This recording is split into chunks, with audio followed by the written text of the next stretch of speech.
Kita dengarkan bacaan suci berikut ini dengan penuh hikmat dan perhatian.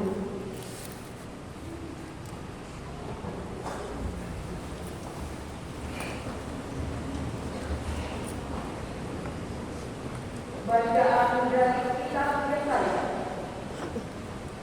Beginilah firman Tuhan.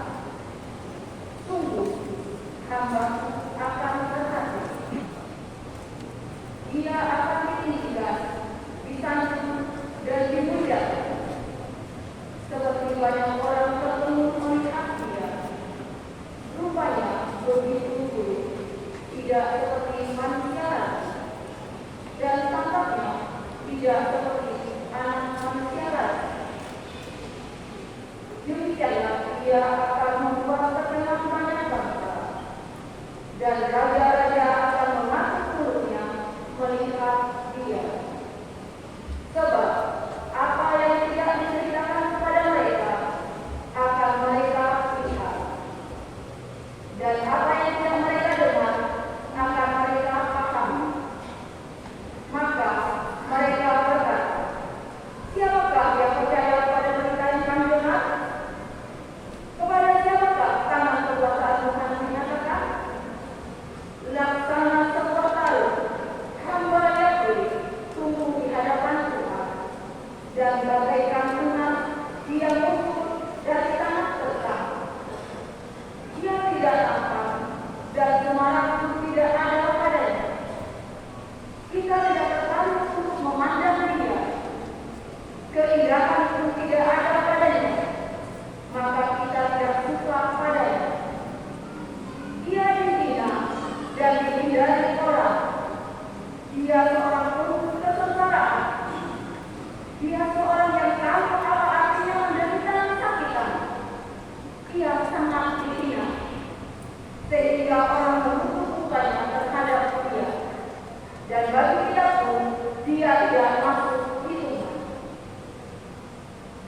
Tetapi sesungguhnya, penyakit kita lah yang ditanggung, dan kesengsaraan kita lah yang dipikul. Padahal kita mengira dia benar pulang, dipukul dan disiksa Allah.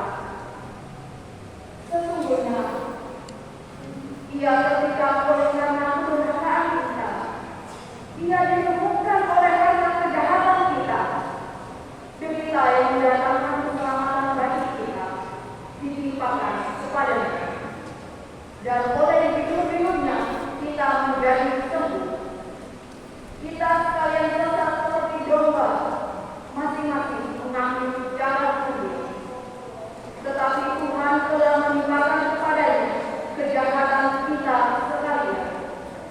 Dia dianiaya, tetapi dia membiarkan dirinya ditindas, dan tidak membuka mulutnya, seperti anak domba yang dibawa ke tempat pembantaian, seperti induk domba yang penuh di depan orang-orang yang dipukul-pukulnya. Ia tidak membuka mulutnya, sesudah ditahan dan diadili. Ia diiring dan dihukum mati. Tentang nasibnya, siapakah yang peduli? Sungguh dia terputus dari dunia orang hidup, karena kedurhakaan umatku dia kenal pula.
dan dia akan memperoleh orang-orang kuat sebagai syarakat. Ini semua sebagai yakin, karena dia telah menyerahkan nyawanya kepada maut dan telah rela tertidur di antara kalangan kaum durhaka. Padahal dia menanggung dosa orang banyak dan berdoa untuk orang-orang jahat. Demikianlah sabda. Syukur kepada Allah.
Bacaan dari surat kepada orang Ibrani. Saudara-saudara, kita sekarang mempunyai Imam Agung yang telah melintasi semua langit, yaitu Yesus Anak Allah. Maka baiklah kita teguh berpegang pada pengakuan iman kita, sebab Imam Agung yang kita punya bukanlah Imam Agung yang tidak dapat merasakan kelemahan kita. Sebaiknya ia sama dengan kita. Ia telah dicobai, hanya saja tidak berbuat dosa. Sebab itu, marilah kita menghampiri tanpa kerajaan Allah dengan penuh keberanian, supaya kita menerima rahmat dan menemukan kasih karunia untuk mendapat pertolongan pada waktunya.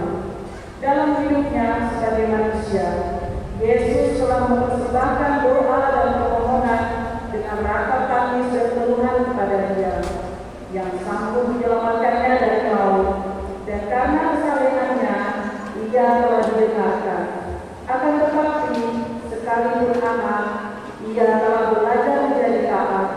Ini ternyata dari apa yang telah dideritanya. Dan sesudah mencapai kesempurnaan, Ia menjadi pokok keselamatan abadi bagi semua orang yang taat kepadanya. Demikianlah sabda Tuhan. Syukur kepada Allah.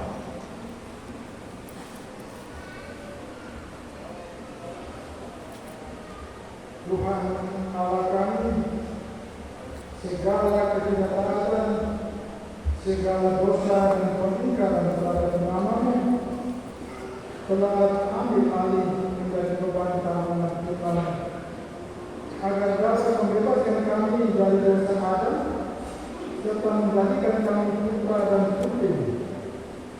Kami bersyukur kepada atas jasa putra Tuhan kami Yesus Kristus. Seraya memohon, ajarilah kami meluruhkan dan menghormati nama-Mu dan mengimani Engkau sebagai pencipta serta penyempurna hidup kami. Ini dan sepanjang segala masa. Amin.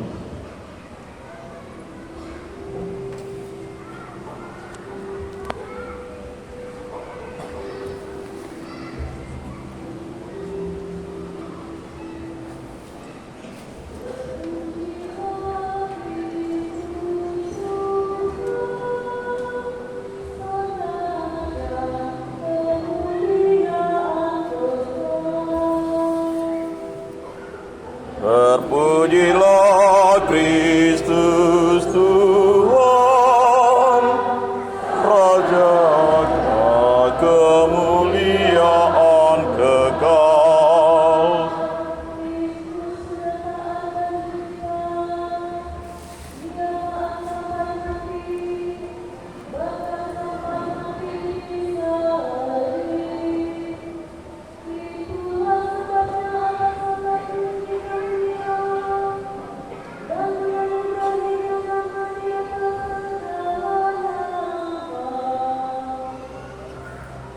Terpujilah Kristus Tuhan, Sang Raja kemuliaan kekal.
Karena Yesus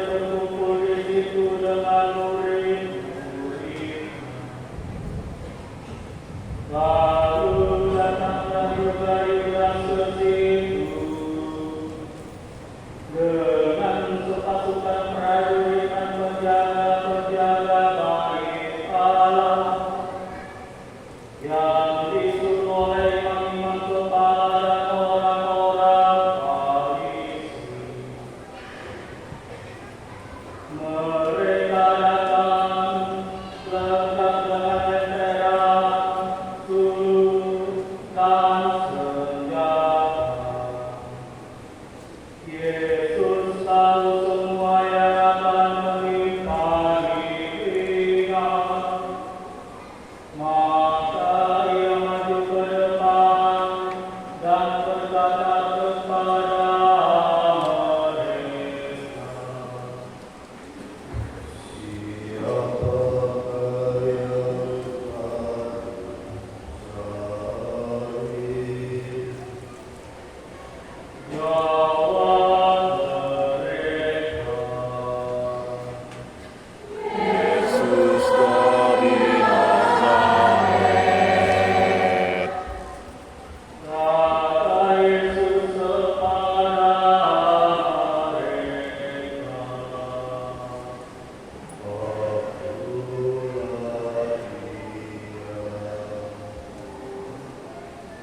Yudas yang mengkhianati Yesus berdiri juga di situ bersama-sama mereka. Ketika Yesus berkata kepada mereka, "Akulah Dia," mundurlah mereka dan jatuh ke tanah. Lalu Yesus bertanya lagi,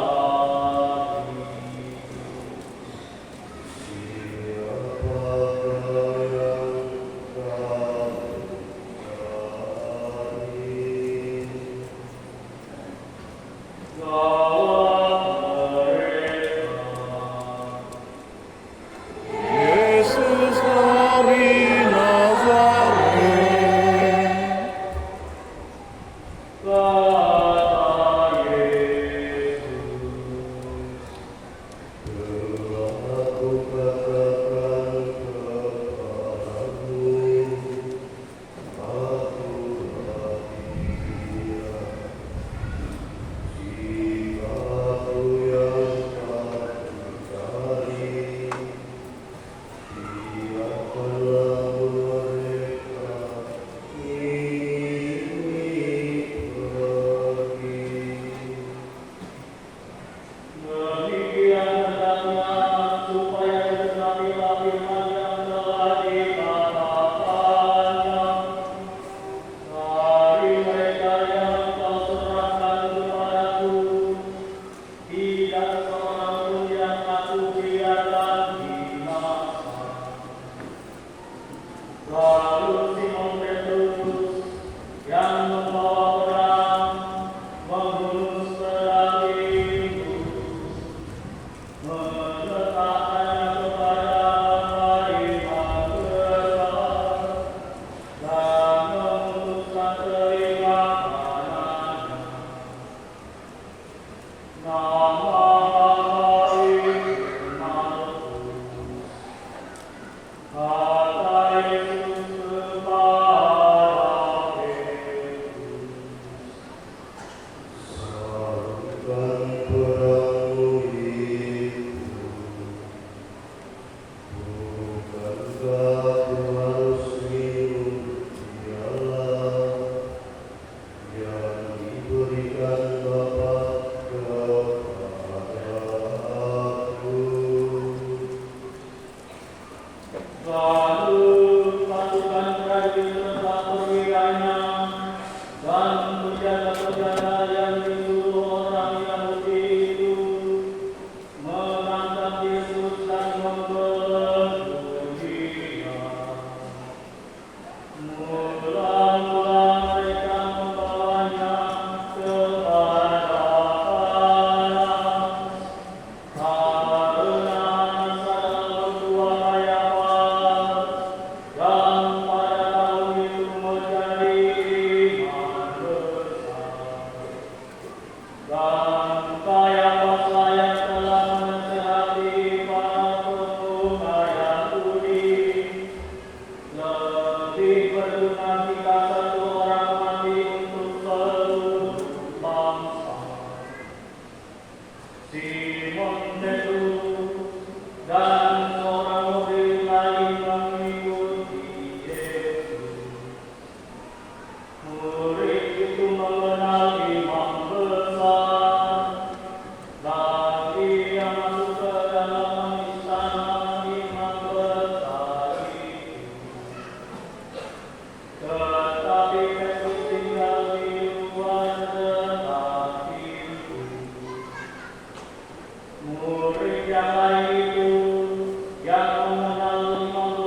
Katakanlah perempuan penjaga pintu itu kepada Petrus.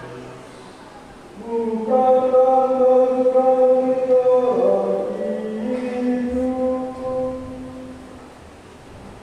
Jawab Petrus. Bukan.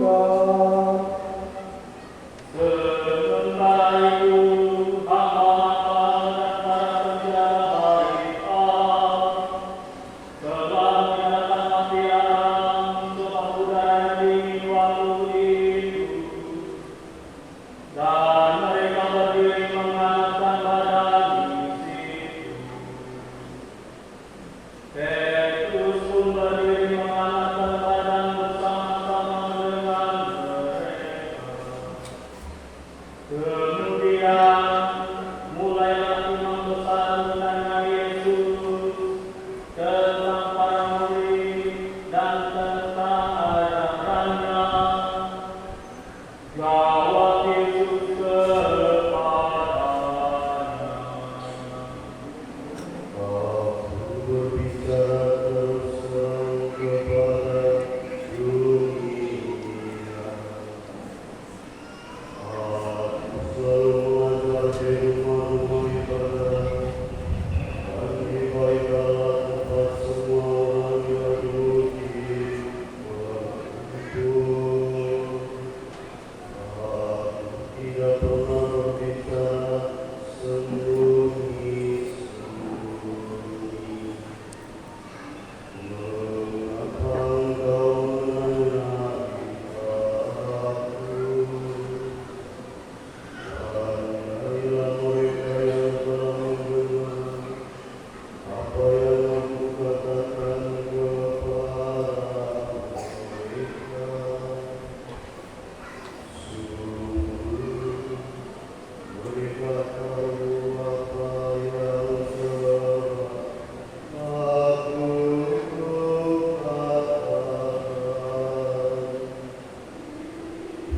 Ketika Yesus mengatakan hal itu, seorang penjaga yang berdiri di situ merampas muka Yesus sambil berkata,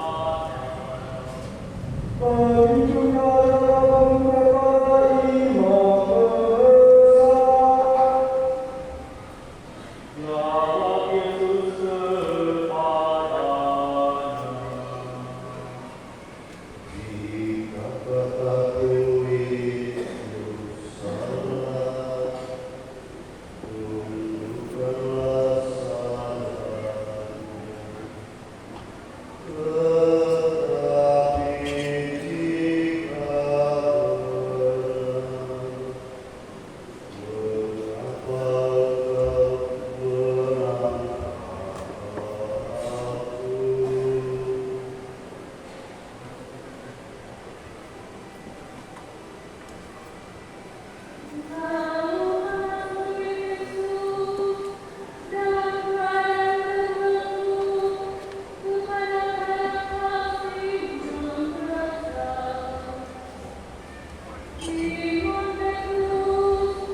Tetapi jika